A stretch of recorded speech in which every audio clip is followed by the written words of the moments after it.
Well, hello, welcome to I Love Gay today. And we're diving into the world of theater today in Manchester, the UK. And we're here with Rob Ward. How are you, Rob? We are doing good, Matt. Yeah, thanks so much for having us on. Absolutely. I've enjoyed watching you. You are prolific. You're a master at how you share the story of the work you're doing on social media. And I would, of course, probably say Twitter more than anything else. Yeah, that's right. Yeah, no, we're always, you're always trying to sell tickets. You're always trying to get your work out there. So it's an ongoing process, and I'm learning all the time with social media, constantly learning about new things and how to help promote the show and that.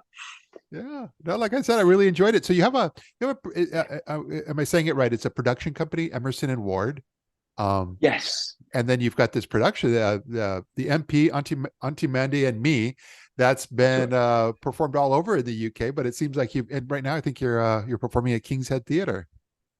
Yeah, that's right. Yeah, we're down at King's Head Theatre in Islington in London, and we're here till the 4th of June. And yeah, this is on the back of we did a week in Dublin for the International Dublin Gay Theatre Festival a few weeks back.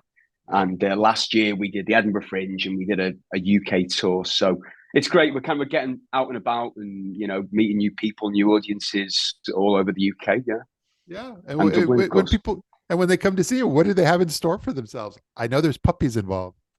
There's all kinds. It's wild. It's wild. It's a show about when I reflect on it, I suppose it's a show about so many different things. So it's a story about a guy called Dom, who's a steam train enthusiast and a kind of wannabe queer influencer on social media. But the problem is no one likes his posts, so he's a little bit deluded as to kind of where he is. And it's set in this kind of small village in the north of England. Dom describes it as being 10 miles to the nearest gay. And that's kind of where we are at the start of the show. And then what happens is through the play, Dom starts working for his local MP. Okay. And the play sort of takes a darker turn there. And that's when it gets a bit wild. We go to kind of fetish clubs. We have the kind of lights and the sound take over and create this quite unsettling atmosphere through the second half. And the play starts to explore some heavier topics. It looks at kind of coercive control. It looks at consent, and explores that sort of subject matter. But I think ultimately it's there's a lot of comedy, particularly in the first half, Yeah. and even when it gets uncomfortable, there's uncomfortable comedy in there. So it really has got a bit of a mix of everything. This one. Yeah, I regret I travel to the UK a lot but I'm not there on the right timing to be able to see this. At least not Ah, this time. not this time, but who knows? Maybe in the future. Exactly. But no, you've been in this theater world for a number of years. Kind of how did you get started with all this? Well, I did a university course at Manchester University in the north of England, and essentially we had a huge drama society. We were putting on plays all throughout the year, going to Edinburgh a lot, and sort of learning how to do it yourself a little bit. Put on your own productions, create your own work, and that just kind of carried through to me. When I finished uni and started working on the Manchester theatre scene, Yeah. started my own company, started writing my own work. My first play was called Away from Home, and it was so 10-year anniversary of Oh, when that nice.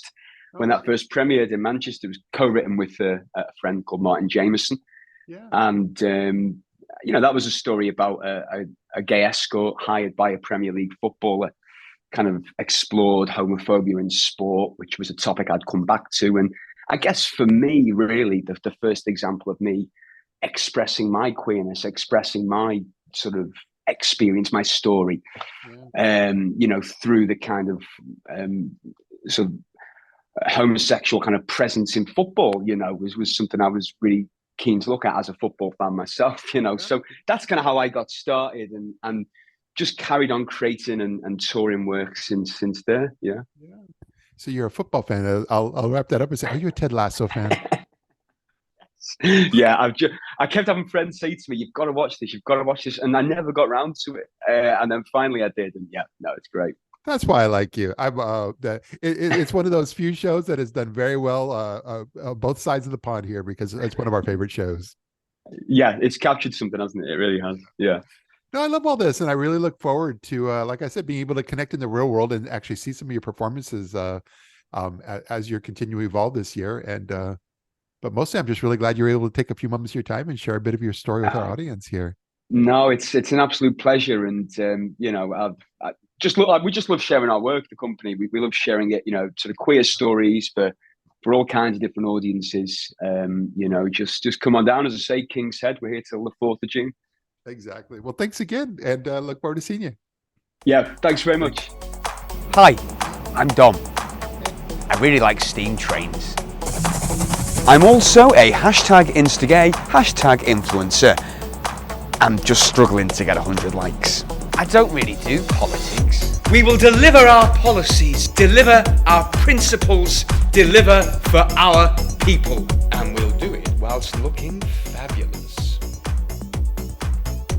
I live in a small village.